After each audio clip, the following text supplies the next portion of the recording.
Welcome back to West Texas View. We were talking before the break about some of the things that had to do with your governance, and we didn't talk about volunteers. You've got a lot of people that are helping you, people that understand economic development, but you also have to have some fun. So talk about those two things.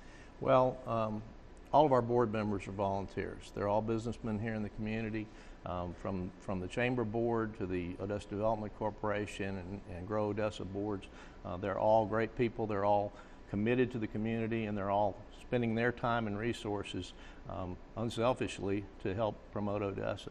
As far as funding goes for our organization, we're funded by the Odessa Development Corporation. It's a 4A tax corporation in the state of Texas. It was formed back in 1998 solely to promote economic development. So a $0.25 of the sales tax that you pay when you buy durable goods at the store go to the state of Texas. A $0.25 comes back to the city of Odessa for economic development in the Odessa Development Corporation. It can only be used for specific uses, mainly in industrial, manufacturing, distribution type businesses, and those services and things that would promote that kind of business. But we turn that back into, we create jobs, we create capital investment, and we create that quality of life that also furthers the process. It's kind of a cyclical process. So Odessa Development Corporation incentivizes companies to come here.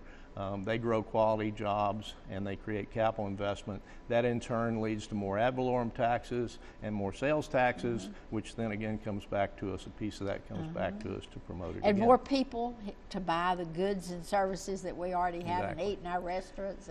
And with the explosive growth that we've had lately, I mean, it's phenomenal, and the trends are that it's going to continue like that for the next 20, 25 years, and so we're doing things right now, putting in place programs and such to get ready for that. Yeah, the infrastructure needs to be there, and we're increasing the infrastructure.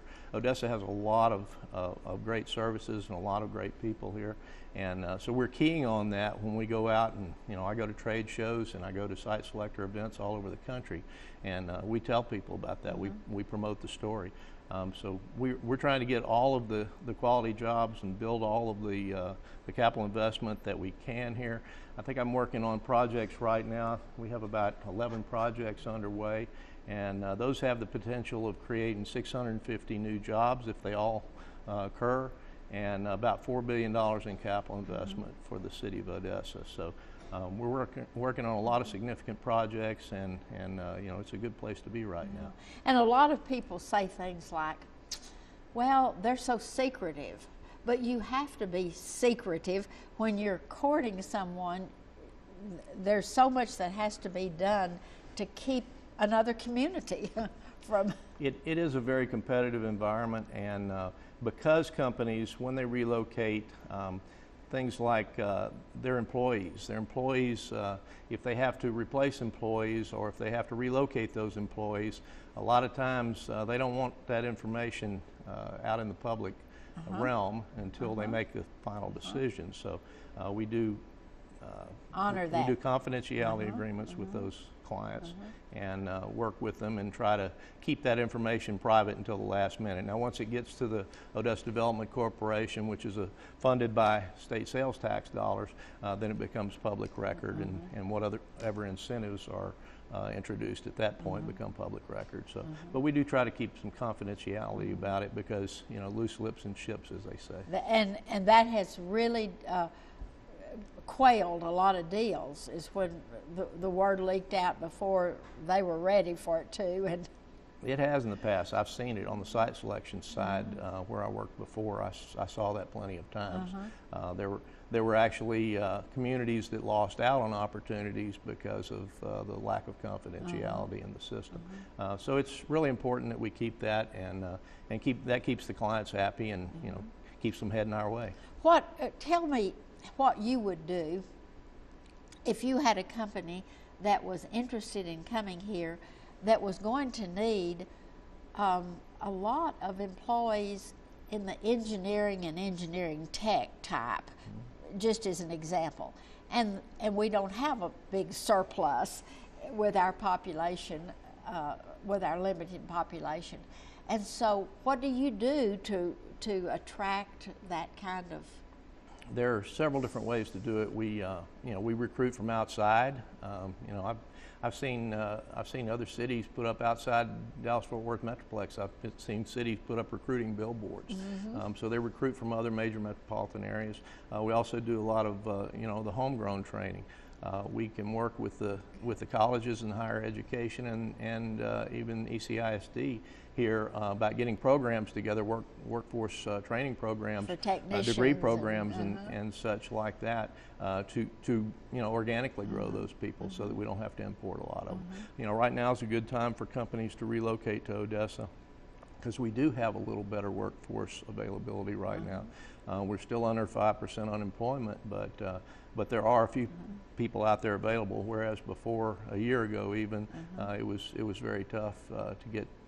And you're looking at people that are seeing that maybe they want to make some changes too.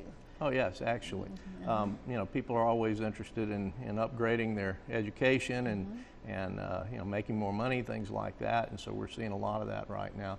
And there's a lot of opportunities out there in the marketplace. And this is not to bring a negative connotation to the conversation, but occasionally you incentivize a company and it comes in and it doesn't work out for one reason or another.